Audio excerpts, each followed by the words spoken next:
bom com vocês? Bom, eu sou Tatiana, psicóloga aqui de Botucatu, e vou aqui, finalmente, né, enfim, agradecer a presença, né, da Carla Lilica, que é psicóloga oncológica da Associação do Câncer aqui de Botucatu, né, e ela veio aqui gentilmente, né, então, primeira coisa, agradecer, né, Carla, obrigada, Imagina. super, né, já te agradeci antes, né, bom, e falar da generosidade, da disponibilidade de ter vindo. Bom, primeira coisa, contextualizar, né, o nosso primeiro contato, que foi quando eu estava fazendo o TCC, Isso, né, que era falava sobre cuidados paliativos, sobre a psicologia, a percepção do psicólogo hospitalar, né, diante isso. da equipe multidisciplinar dos cuidados paliativos, e foi muito rico, né, tua contribuição, junto aos Obrigada. meus colegas Alex e Gustavo, mandar um abraço para eles também. E, bom, primeira coisa, pedir para você se apresentar, né? Falar da tua trajetória acadêmica também, e Claro, principalmente essa vivência aí profissional desse tema tão relevante. sim. Obrigada, primeiramente, né, do convite, né, Tatiana? Nosso primeiro encontro foi mesmo, né, para participar do seu trabalho de conclusão, né, com um tema que é da minha área mesmo, da oncologia, né, sobre os cuidados paliativos, né? Acho que foi Isso isso. mesmo. E quero agradecer quando precisar falar sobre esse tema, discorrer sobre esse tema. Se sinta à vontade para me convidar. Ai, ótimo. E vamos lá, né? Eu trabalho na Associação de Assistência e Prevenção ao Câncer aqui da cidade de Botucatu. Estou completando aí quase 19 anos de casa como psicóloga mesmo, né? Na entidade. E sou formada há 20 anos, fiz pós-graduação em oncologia, em psicoterapia breve operacionalizada, e estamos aí nesse processo, na minha área, que é a área de oncologia mesmo. Sim, ótimo. É bem específica, né? É Bem específica, é bem muito interessante necessária. porque quando eu entrei na faculdade, eu tinha em mente a psicologia hospitalar, né? A Ah, gente até estava sim, conversando sim. antes que a minha área, que eu gosto mesmo, é a área da saúde, né? E foi me levando para a área da oncologia. Afinal, os Ela foi te últimos. escolhendo, Ela né? foi me escolhendo e eu tinha esse coração ali, né? E eu falo que os caminhos eles vão se trilhando, né? Eu falo que tudo parece que vai nos levando, né? Para as escolhas. E os últimos anos de faculdade, os meus estágios foram justamente na área oncológica. Ah, sim. Aí me formei, foi um ano que eu descobri que meu pai estava com câncer, né? E a gente muito vulnerável com o trabalho, a gente já sai da faculdade achando que já vai, né? Como nós estávamos falando, como se fosse fácil, e aí não foi. E aí eu fiz uma entrevista na Associação do Câncer, que eu era a única que tinha um estágio na época em Só. oncologia. Sim. E aí eu tô Nossa, lá te até ajudou hoje. bastante, né? Que maravilha. Bom, maravilha. Bom, a primeira pergunta, assim, a Uhum. primeira dúvida mesmo, Carla, é do diagnóstico, desse início, né? Desse primeiro momento, Sim, né? nesse primeiro Esse primeiro momento. momento é quando a mulher, né, no caso, ela recebe esse diagnóstico. Você Uhum. consegue identificar na narrativa dela, do que ela traz, de que forma foi feito esse diagnóstico, transmitido esse diagnóstico, se houve acolhimento, se houve esse cuidado, né, Uhum. como se fala, de preparar, né, O esse ambiente, preparo. o preparo, né, dessas mulheres. Outra coisa também, quando elas recebem esse diagnóstico, se você, quando elas vão à sua procura, se você identifica se existe já uma rede de apoio, é possível Uhum. ver isso. Então vamos lá, né? O primeiro momento, né? Eu sempre costumo falar quando eu trago essa palestra ou eu trago alguma entrevista, né? Pra gente, não sei se você já passou por essa situação de câncer na família, como é, né? Como é que é quando você escuta, você está com um diagnóstico de um câncer? Porque essa doença, ela é muito estigmatizada. É como se ele recebesse uma sentença de morte, né? Acabou, né? E ela vem muito carregada, incorporada de muito sofrimento. né? Então eu costumo sempre perguntar, né, para quem está em palestra ou em algum lugar, como é que você idealiza receber um diagnóstico desse, né? O que que passa na sua cabeça? Imaginar que você está com câncer ou alguém muito querido da sua família está com um câncer, né? Como que você imagina, Tatiana? Nossa, eu tive, né, na família. Uhum. Primeira coisa é uma descrença, né? Porque Sim. você não imagina que alguém do teu Sim. seio familiar, né? Existe esse conflito. E o medo também. E o medo, né? E é isso. O câncer, eu me lembro muito no passado, né? Não se falava a palavra câncer como ela é falada hoje. Hoje em TV, hoje em programas, muitos artistas trazem isso. Então, assim, ele tá aí, né? Antigamente a gente não podia falar, era aquela doença, Sim, né? Como era um se tabu, fosse né? um tabu. Então ela vem muito estigmatizada, muito incorporada de muito sofrimento mesmo. Sim. E quando, né, nós estamos falando aí da mulher com o câncer, né? Isso. Mas de um modo geral, quando esse paciente chega até nós, né?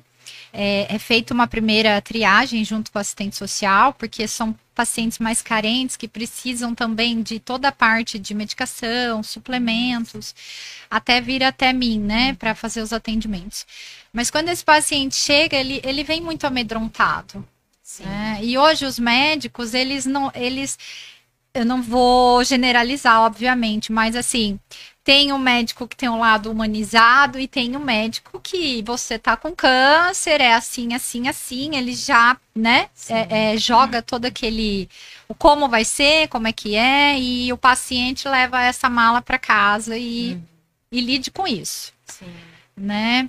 Então, num primeiro momento, a gente consegue fazer algumas identificações de como que tá isso para ele, né? Como ele recebeu esse diagnóstico. A rede de apoio também. E a rede de apoio é muito interessante, porque às vezes, o que que acontece? O paciente, ele lida bem, ele fala, ok, vamos fazer o tratamento, o que que eu tenho? Vamos fazer o tratamento, ele lida super bem, ele aceita essa...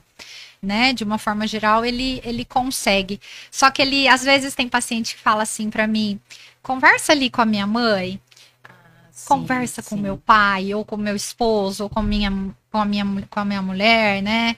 Porque eu tô vendo que eles estão muito nervosos. Sim. Então, aquela preocupação com Precisa dessa intermediação. Exato, né? com a rede de apoio mesmo. Sim, essa intermediação até para poder, porque reconfigura, né? Porque às vezes ele sabe que ele tá com uma doença, mas a preocupação dele é ali, né? Sim. A rede de apoio mesmo. Do que ele representa na família, Exato. né? Que isso acaba mudando mesmo. Na questão, Carla, dos exames preventivos, né? A gente tem aí opiniões, né, divergem muito, né? A gente tem o INCA, né? Sim. Que diz que a partir dos 50 anos, né? Da questão dos exames, né? Do câncer de mama. Isso, né? Do Instituto Nacional do Câncer, né? Sim. E o SBM, né? Que é a Sociedade Brasileira da Mastologia, que já fala que não, que é a partir dos 40 anos, né? Sim. Então, essa divergência aí acaba prejudicando até o entendimento do grande público. Exato. Nessa questão, qual a importância desse diagnóstico precoce? Se você reconhece que existe resistência por parte das mulheres de aderir esses exames, se é uma coisa cultural, se é um próprio medo, Sim. ou se é uma crença de achar que não, mas esse exame é feito para mulheres mais velhas, né? Não é para mim, por exemplo. E Como hoje em dia, o câncer de mama, né? Que é a causa maior de câncer entre as mulheres, né? Cada vez mais nós estamos vendo mulheres jovens com câncer de mama. Ah, mas e daí? Começa com 40 anos, né? E fica essa dúvida. Geralmente, eu falo que a história, né, é hereditária e o câncer hereditário. A avó teve, a mãe teve, então o que que a gente tem que fazer? Essa filha também tem que ter essa prevenção, né? Essa preocupação. Essa preocupação. Né? Porque, na verdade, o sistema de saúde confere 40 anos mesmo. Mas se tem um histórico, né? Vamos vamos fazer toda a parte de exames, né? O toque, as mulheres. Hoje em dia tá falando muito da prevenção do colo do útero, né? Com as vacinas, sim. HPV, toda essa parte também. Então, gente, e a alimentação, né? Que hoje em dia a nossa alimentação, né, é péssima, muito industrializados, muitas coisas que não são bacanas aí. Não era como antigamente, né? Sim. Então também tem que ter um cuidado muito preocupante com essa parte também. Sim. E o cuidado, gente, exames periódicos, exame de sangue periódico, porque não é só o câncer de mama que acomete, né? Hoje em dia a gente está vendo câncer de pele, sol. Hoje em dia a gente está vendo muito também o câncer de pulmão, que está muito presente em jovens. O câncer de intestino, que está cada vez mais a gente ouvindo falar, e cada vez mais jovens também. Sim, sim. Né? E nessa questão que você falou é muito interessante, sempre, porque isso é uma coisa pouco falada, né? A questão da alimentação, né? Como repercute, né? Uma má alimentação. Má alimentação. Tem muito a ver com esse imediatismo da gente, né? Do nosso dia a dia. Fast food. Isso, como tudo tem que ser muito rápido, dinâmico, a gente vive em outra velocidade. Isso acaba sendo uma demanda, né? Exato. É muito triste mesmo. É muito cuidado, né? Sim, sim. Agora falando, né, a gente começou com a rede de apoio, falando do companheiro ou da companheira também, né, em relacionamentos homoafetivos, mas assim, eles validam a dimensão dessa doença? Como que é a participação deles, né, nesse primeiro momento? Qual a percepção que eles têm da doença? Sim. Como que é percebido através da sua, como se fala, do seu acompanhamento lá dia a dia perto, bem próximo da paciente? Se existe um envolvimento, um engajamento dele, uma participação, né, nesse processo? E se na sua abordagem ele chega a ser integrado, né, no acompanhamento? Como que é parceiro? Então, o primeiro momento eu faço sempre com o paciente, né? A gente está falando da mulher, mas eu estou falando do modo geral, né? A gente sempre vê como essa paciente está lidando com esse diagnóstico, né? E todo o medo, toda a ansiedade, todas as preocupações. E uma das grandes preocupações é o companheiro, né? Será que esse companheiro vai ficar comigo? Será que ele vai me dar esse suporte? Então é assim, olha, além delas terem que lidar com o diagnóstico do câncer, algumas referem esse medo. Será que ele vai ficar comigo? Né? Principalmente as mulheres. É um outro medo, né? É um outro medo, porque na saúde e na doença, mas será que dá conta? Né? Essa é uma preocupação muito grande da maioria, né? Será que dá conta do suporte, da rede de apoio, de ficar comigo, de prevalecer, de me dar o suporte nas quimioterapias, de me levar até um hospital, enfim, porque eu falo que quando recebe esse diagnóstico, por exemplo, né, a gente tem a nossa vida toda certinha, né, toda regradinha, trabalha, acorda, leva a criança na escola, estuda, faz o almoço, cuida de casa, toda aquela rotina que é da mulher, né? De repente, isso muda tudo. Eu não tenho mais esse processo. A minha vida, algumas falam para mim, Carla, é como se a minha vida virasse de ponta cabeça, eu tivesse uma montanha russa, virar de ponta de cabeça, e me colocasse num outro ambiente, e eu tivesse que ser me adequar àquilo, né? E algumas, as mulheres são muito ativas, né? Não vamos desmerecer os homens, obviamente, mas as mulheres, elas estão aqui e as caixinhas delas estão todas abertas, né? Eu tô pensando no almoço, tô pensando como é que vai ser minha rotina. Não desliga, né? Não desliga. E de repente ela fica ali, vulnerável, né? Sim. Precisando do cuidado dessa família, desse marido, dos filhos, né? E você sente que eles participam? Quanto de intervenção existe? Então, alguns, os homens, né, os maridos aí, alguns, eu gosto muito de chamar também, né? Eu sempre peço essa permissão a elas ou a eles, né, pra gente saber também como é que eles estão lidando com isso. Porque é uma situação que muda toda essa família. Sim, né? Então, eles precisam se adequar a essa nova realidade. Porque, de certa forma, eles vão acabar abraçando outras demandas, Exato, né? Então, eu gosto muito de saber como é que ele tá, esse olhar também. Uhum. Tem uns que sim, eu falo, nossa, que marido maravilhoso que você tem, olha que privilégio, que companheiro, que, né? Sim. Eu tenho uma paciente que ela já veio a óbito, mas o marido ali, fiel, junto dela, e a levava no hospital, não tirava a mão. Assim como tem os que não dão conta, né? Aquele marido que não dá conta. Não dá conta de passar por esse processo. Sim. E também vale lembrar que são mulheres, muitas vezes, já com os filhos crescidos, né? Essa maioria, né? Sim. Então, também outra... Como também tenho algumas pacientes que já passaram comigo, que tinham as crianças pequenas, né? Que até nos questionavam, mas e agora? Eu tenho 2 filhos pequenos, eu tenho um filho pequeno, eu já tive gestante, descobri durante a gestação que estava com câncer, né? E quando você falou, foi interessante, você falou assim, cada vez mais jovens, né? Cada vez mais jovens, né? E tem a questão da quimioterapia, que ela acaba... a gente vai falar aqui dos efeitos colaterais, inclusive, sim. Mas tem a questão também do risco até de infertilidade por conta da medicação ser muito, da droga ser muito pesada. Exato. Né? Então são medos, né, que eles veem muito durante o setting, né? Durante a consulta. Sim.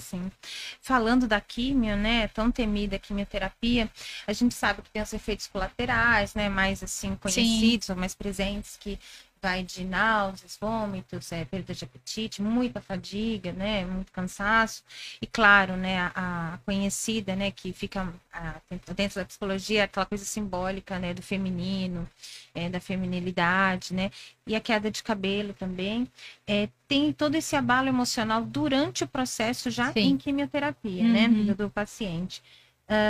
Aí dá a impressão, Carla, que quando ele inicia o tratamento, que ele se dá conta, né, da dimensão da doença mesmo, porque caiu a ficha, porque ele está em outro ambiente, né, com outras pessoas, né, na mesma situação.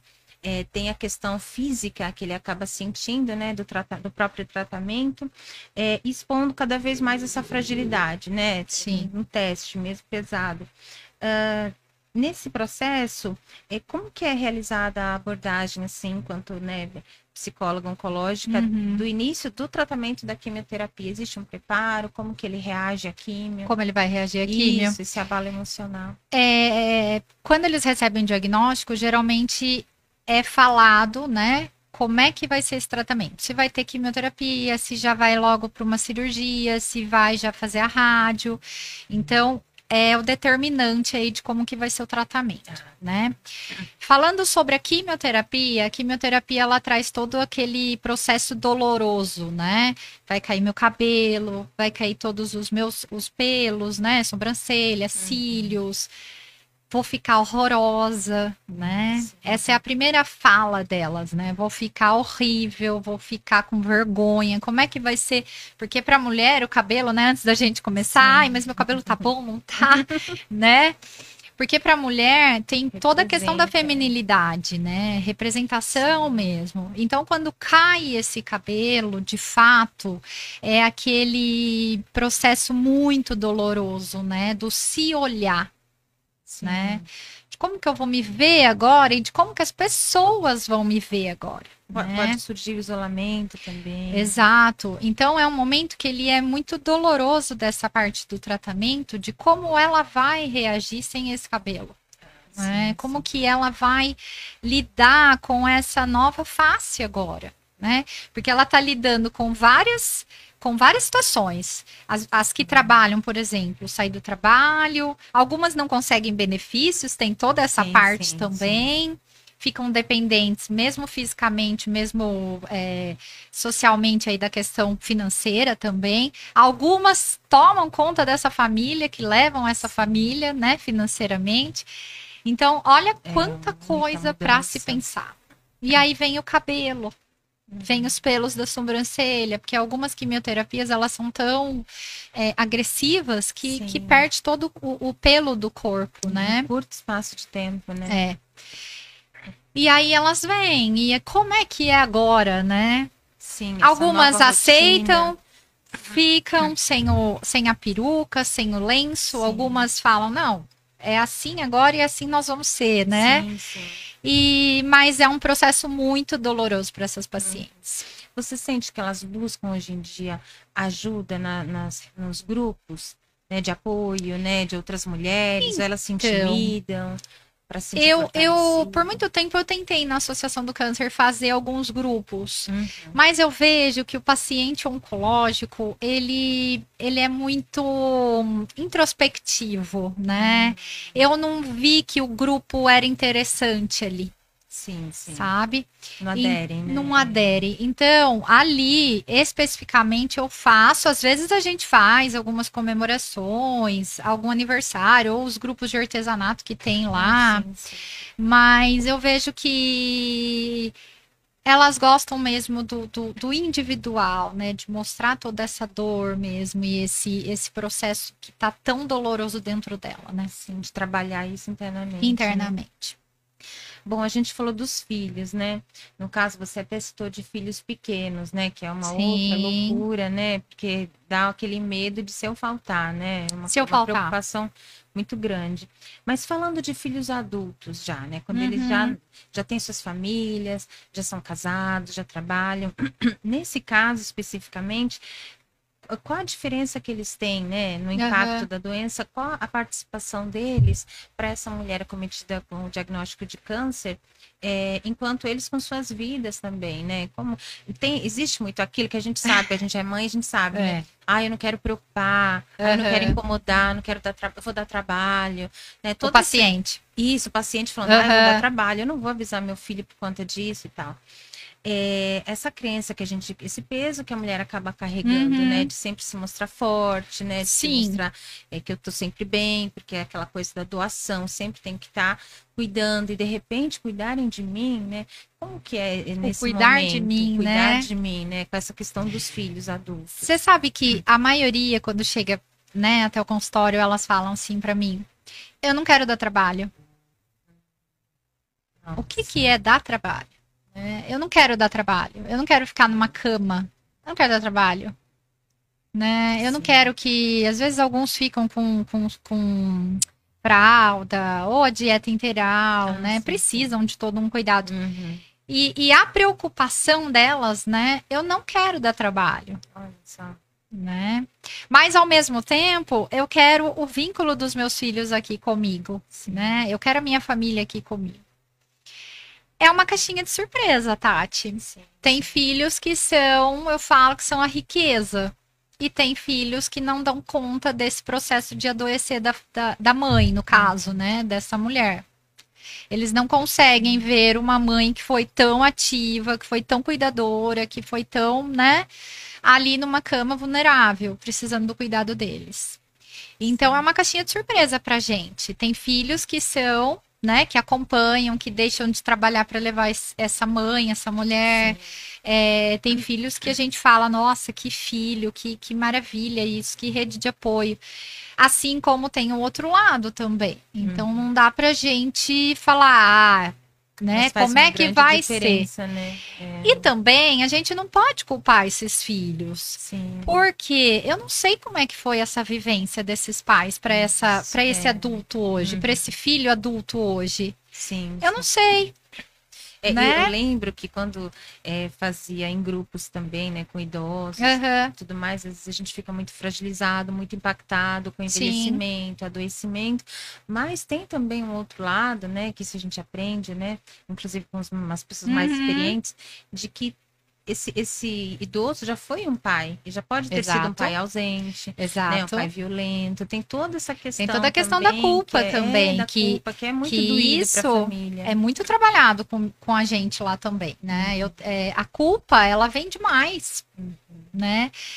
Eu sempre começo o atendimento, né? Quando esse paciente chega para mim, teve algo de muito importante que foi muito difícil, né, para você, teve alguma perda, teve alguma mágoa, teve alguma culpa, né? Eu gosto muito de enfatizar isso, porque o que acontece? O paciente oncológico, eu falo que ele é o acumulador, né? Ele vai guardando muita coisa.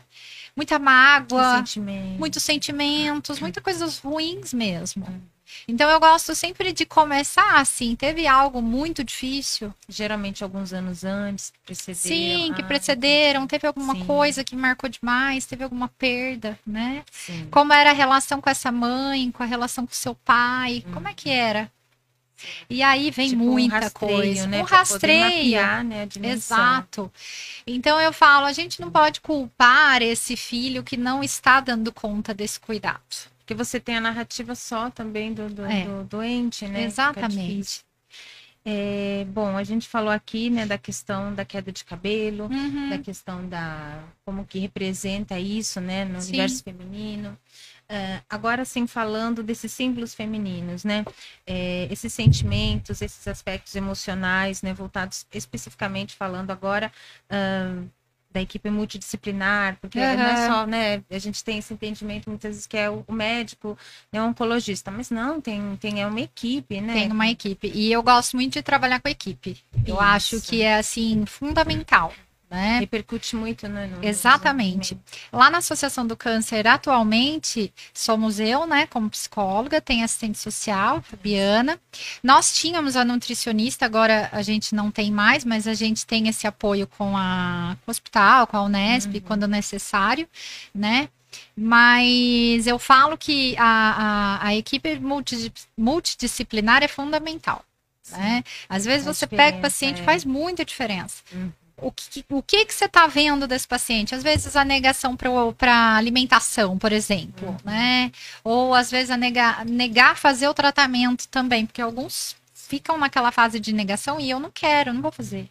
Né? Então, é muito interessante essa situação da equipe multidisciplinar mesmo. Sim. Quando Alinhados, a gente né? alinhados, né? Também, Sim, porque se não sim. tiver alinhado cada um com um, né? Daí também não fica efetivo. Sim, sim. Mas é muito importante. Sim. E, por exemplo, em se tratando, no caso, agora já mais especificamente da mastectomia, né? Sim. A gente sabe que isso é uma... Isso é muito doloroso. Isso é muito doloroso. Tem um impacto, assim, absurdo, né? Na vida dessa mulher.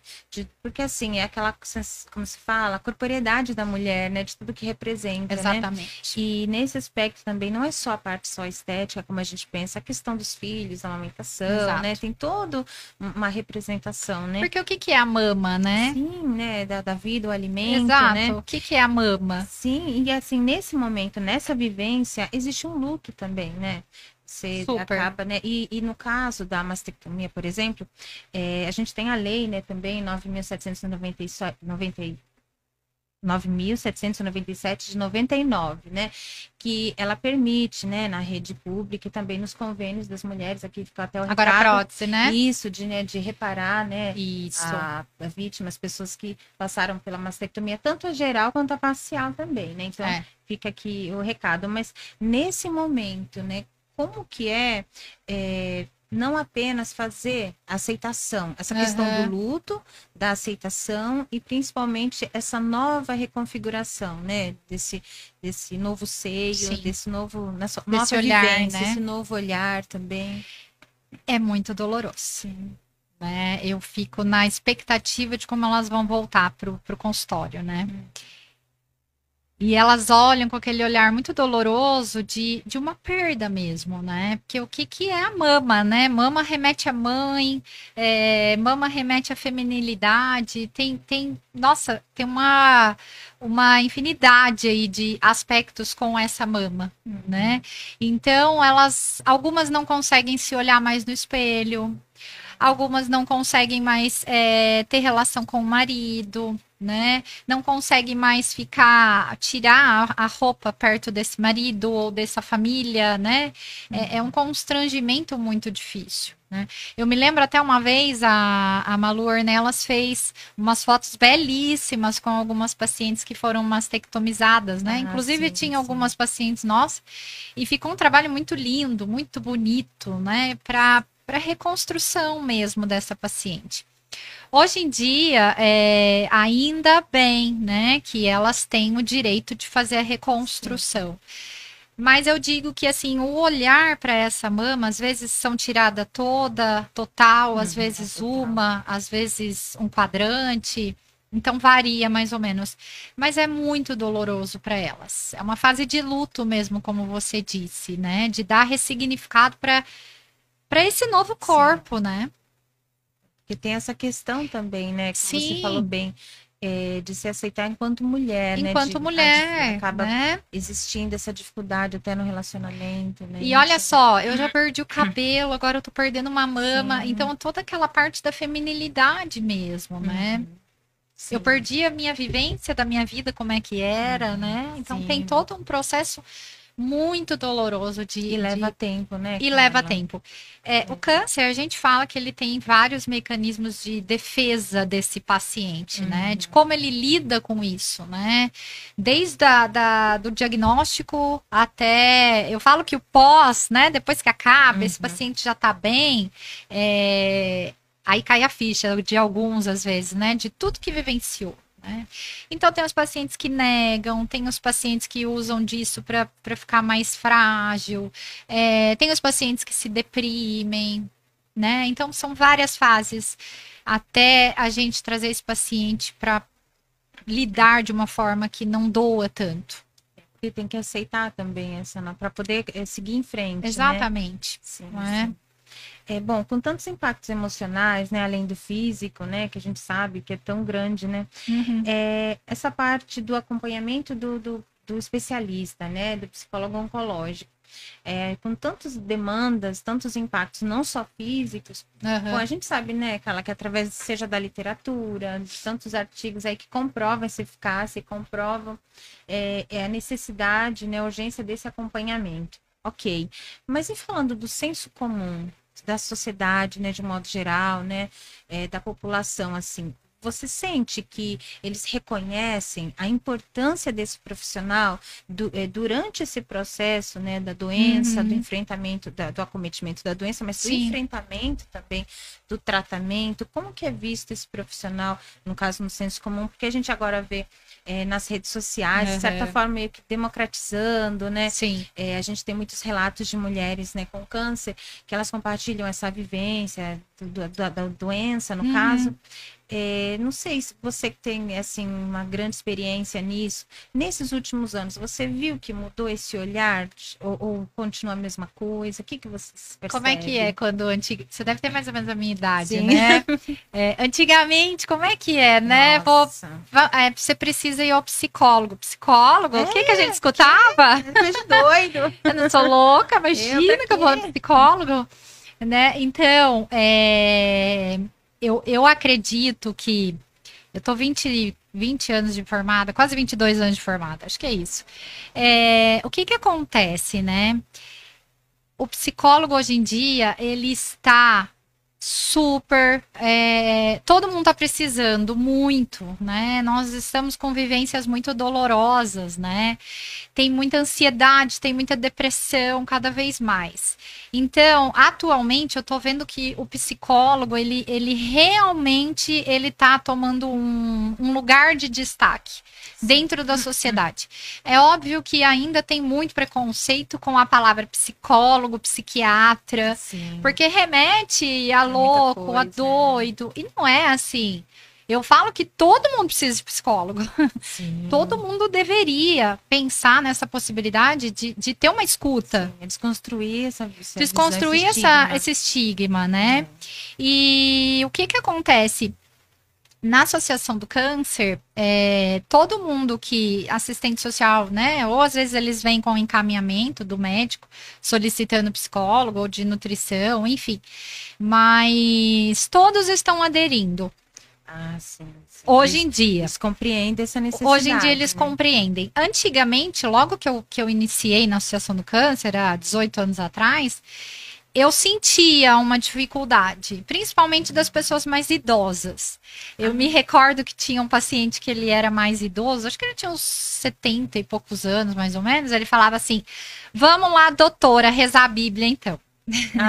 Sim, já, então né? ele tinha um certo receio e uma resistência para passar com a psicóloga. Sim. Mas hoje em dia eu vejo que a psicologia está fazendo um grande papel agora. E as pessoas estão deixando que... tendo esse conhecimento, querendo ver o que que é isso, né? Eu preciso, vamos lá, né? E a outra coisa também é valorizar o profissional, né? Exato. Que é importante, assim. Essa valorização mesmo. Sim. Eu vou lá, ela vai fazer o quê? Vai conversar comigo? Vai conversar comigo? Esses dias eu falei para uma pessoa que a gente estava conversando. Vou fazer o quê lá? Perder dinheiro? Ela não vai resolver minha vida. Poxa vida, mas você vai ter uma escuta. Sim. Você vai ter uma escuta de um outro profissional. Não vai para conversar. Você vai ter um olhar, você vai ter uma escuta, né? Não é diferente de você ter uma conversa com um amigo que vai falar, isso vai passar, vai ficar tudo bem. Não, é uma escuta, é um olhar, né? É apurado, né? Exato, de uma pessoa que estudou, de uma pessoa que tá ali para você nos 50 minutos de acompanhamento. Preparado, né? Exato, e hoje em dia precisa. Julgamento. Exato, sem julgamentos. Mas vai sair falando da minha vida. A gente já tem o código de ética. Sim. Abriu a porta, eu não te conheço mais aqui fora, né? Sim. É indiferente, não tem julgamentos. Sim. Então, hoje em dia, os consultórios de psicologia, principalmente aqui de Botucatu, estão lotados. Eu não sei mais para onde encaminhar, porque não tem, né? Sim. Os profissionais não têm horário, o plano de saúde também está apurado. Mas quem realmente tiver, né, com muita ansiedade, com um problema muito sério, porque é tão necessário válido. Quanto o próprio tratamento em si. Exatamente. Né? É válido, a gente precisa. Muito necessário mesmo. Exato. Eu falo assim, eu vou fazer até uma analogia, claro, que é outra dimensão, né? Mas assim, até a psicologia perinatal também, que não era reconhecido, né? Era aquela coisa, pra quê? Eu tive meu filho, né? Principalmente de mães, né? De outra geração, falando, não, mas pra quê? Eu tive meu filho, não precisei de nada disso. Ok, e por isso a gente viu tantos desajustes em tantas situações, a questão da depressão pós-parto. Tem toda essa situação, é muito presente. Né? Que é muito presente. Porque não teve esse suporte durante o processo, né? A maternagem também. Então, tudo isso, agora a gente vê muito, né? O resultado, né? Por isso a intervenção precoce, né? De todos esses profissionais. E eu falo que nós, hoje em dia, tá a geração do celular, né? Então, qualquer dúvida... celular, né? Já vai lá pro Dr. Google, né? Como todo mundo fala, meus pacientes, eu fico doida com eles. Eles vão lá e pesquisam e eles trazem aquele diagnóstico. Então, hoje em dia, a gente está muito com essa acessibilidade a poder, né? Ver tudo isso. E pesquisem mesmo, né? Se tiver com algum problema, a psicologia tá aí, uma escuta ou um olhar generoso faz muita diferença. Simpatia.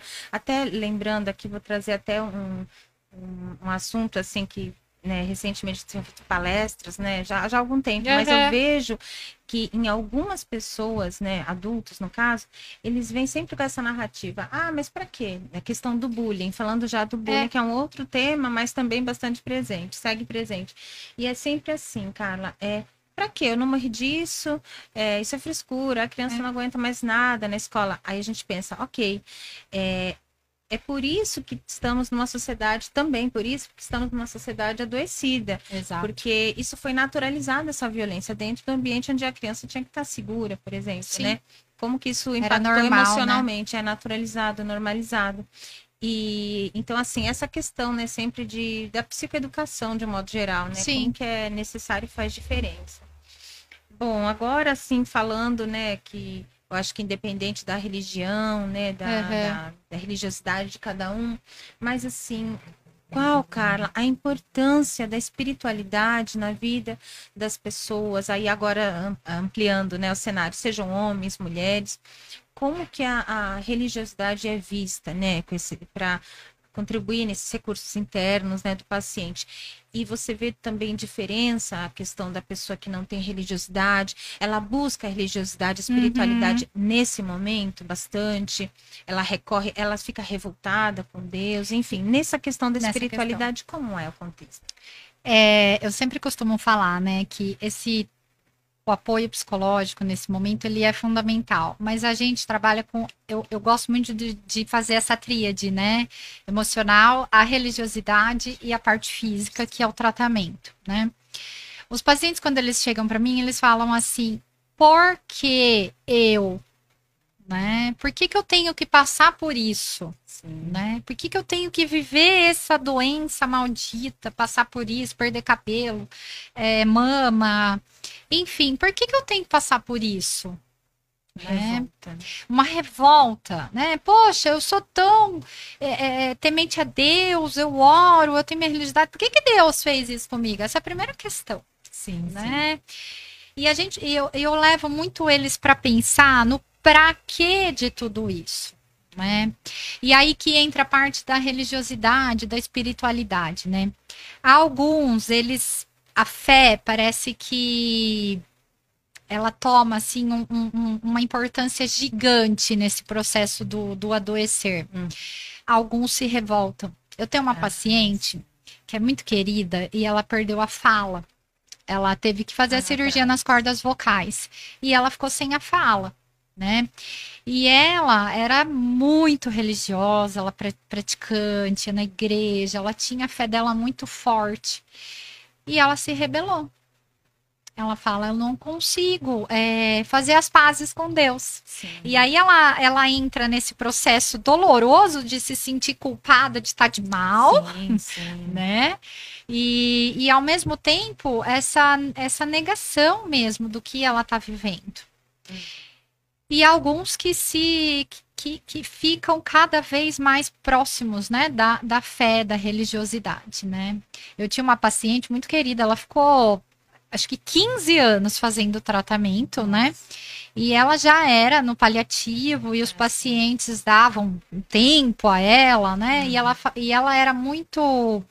A fé dela era uma coisa gigante, que emocionava mesmo, chegava a emocionar.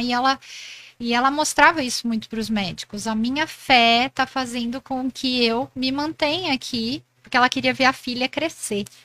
Ela tinha um objetivo de ver a filha crescer, um propósito. E essa fé levou ela até o momento que ela queria. Né? E foi muito bonito isso, porque eu falava para ela, você nos ensina, né? O quanto é importante a religiosidade nesse momento. Você não está sozinha, né? Ela falava, eu não estou sozinha. É aquela certeza de ter, no caso desses pacientes, recursos que vão além, né, da ciência. Então, gera sentimento de esperança, né? Porque o oposto disso é muito triste, né? Sim. Mas tendo esse sentimento de esperança, de dar continuidade no tratamento. É muito importante. Tanto que eu sempre pergunto, como que tá a fé, a espiritualidade, né? Como que você tá lidando com isso? Aqueles pacientes que não têm essa prática ou nunca tiveram na família, isso como que é a relação deles? É indiferente também? Você sabe que alguns, eles se aproximam. Né? Tá. Às vezes, nesse momento de dor e de todo esse processo doloroso, alguns eles começam a se arriscar em alguma religião. Existe uma busca, né? Existe uma busca. Sim. Às vezes isso é muito interessante, aquele paciente que nunca acreditava em nada, nunca acreditava em nenhuma religião, eles começam a buscar e aderir. Ai, que interessante. Porque então acontece, é bem interessante essa situação. Sim, e acaba contribuindo, inclusive, né? Repercute, sim, né? Sim. Até no tratamento em si, né? Eu falo que a questão da fé é fundamental, né? Nós estamos falando, né? O câncer hoje, a gente precisa romper esse estigma mesmo de morte. Não é uma sentença de morte. Né? Eu falo que é um novo capítulo para a sua vida. É óbvio que tem os pacientes que, infelizmente, não têm essa chance, mas alguns têm, e é um novo capítulo, é um novo significado, ressignificar essa vida que você tinha. Então, é um processo que é muito interessante também. Sim. E de certa forma, né, a gente vê que acaba aproximando a família, né? Aproxima. Muitas vezes, né? Acaba... Eu tive uma paciente que ela teve na mama e ela falava, o meu câncer vai unir minha família.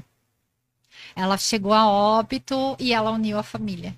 Ela um dia, acho que as últimas vezes que ela foi né, no nosso encontro, ela falou, eu tô muito feliz, eu uni minha família.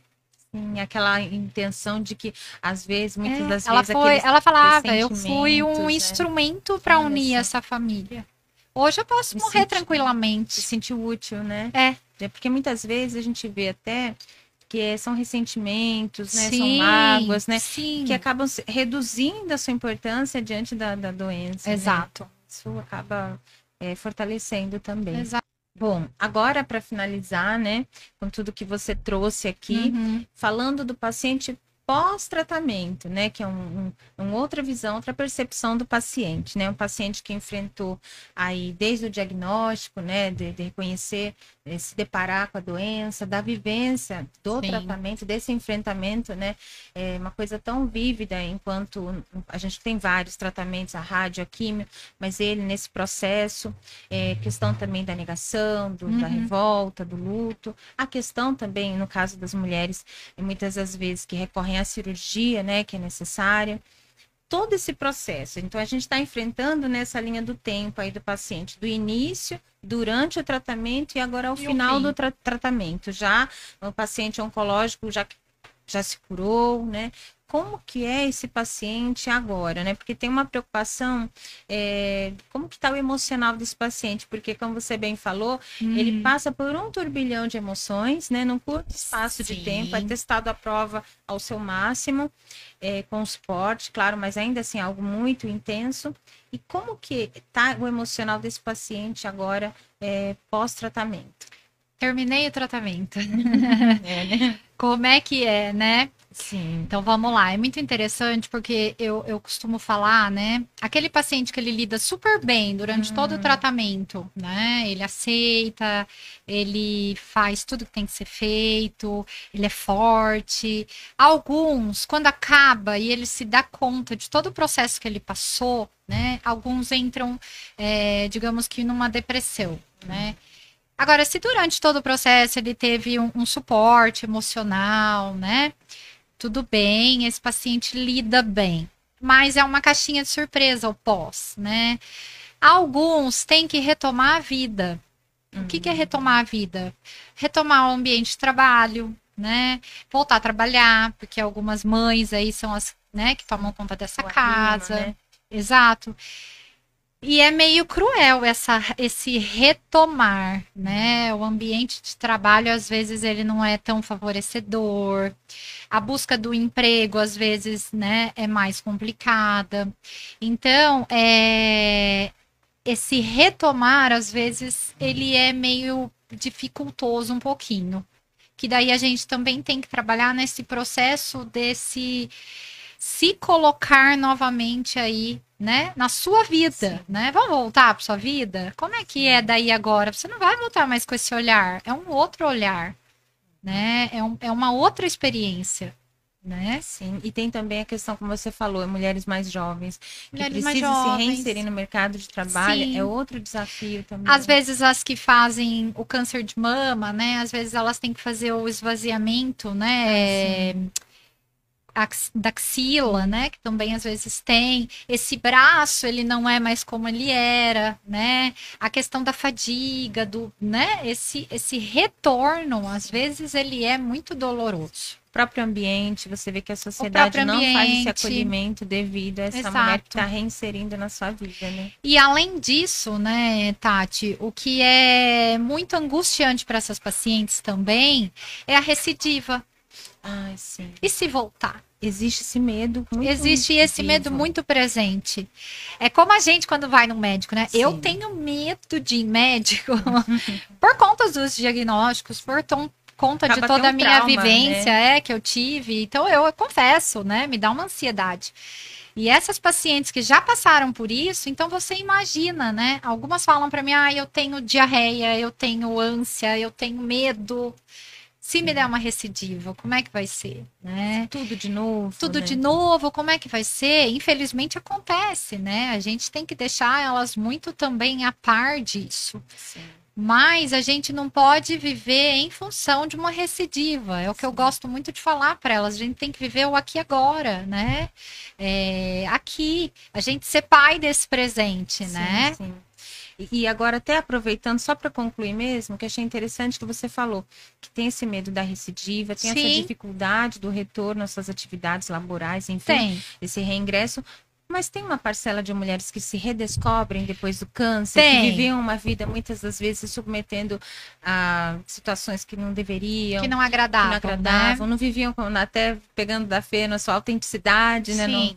Como que é? Existe essa parcela de mulheres? Existe aquelas que dão um ressignificado para a vida, né? Eu falo que agora, né, para elas, eu gosto muito de falar para os meus pacientes, né, quando eles passam por tudo isso, né, vamos dar um significado para tudo o que aconteceu, né? Vamos usar a linguagem do né? Dar o restart, o ressignificado, reaprender, né? É um dia de cada vez. Pacientes que são muito ligados lá naquele passado. Nós mesmos, né? A gente fica às vezes, E se, né? e se já foi, né? Eu até escutei ontem um filósofo, estava vendo uma palestra dele, ele falava justamente sobre isso, né? Nós estamos pai de um passado e órfãos de um presente e já projetando ser pai de um futuro, né? E deixando de viver o agora. O que eu tenho agora, né? Hoje, por exemplo, o que eu tenho hoje? Essa entrevista super bacana, né? O dia de hoje. Viver o então, presente. Viver, né? O presente, né? O se cuidar, o se permitir. É isso. Ai, muito obrigada. Bom, primeiro super agradecer mais uma vez a participação, né, com essa vasta experiência aí compartilhar, né, com a gente, né, enquanto psicóloga oncológica. Muito obrigada. Imagina, quando precisar, pode nos convidar, né? Até posso fazer um convite para o pessoal conhecer a Associação do Câncer também. Ótimo. A gente está localizado ali na Costa Leite, 47, próximo do Zé do Queijo. A gente faz um trabalho muito bonito para os pacientes, até quem estiver precisando, né, desse acolhimento. Nós ajudamos com cesta básica, caixa de leite, medicação, não tem nenhum custo. Os atendimentos também. Então, vale muito a pena vocês conhecerem. Sim, tá bom? Fazer visita também. E quando precisar aqui, né? Que bom. Eu adoro falar sobre esse tema, eu falo, me corta, porque eu me empolgo, que é a área minha mesmo. Sim, de... Fala com afeto, né? Então, não, é a minha área do coração. Eu falo que cada paciente que passou por mim, que está passando comigo, é um vínculo e uma generosidade que eu tenho muito grande com eles. Muito obrigada. Muito obrigada. Prazer.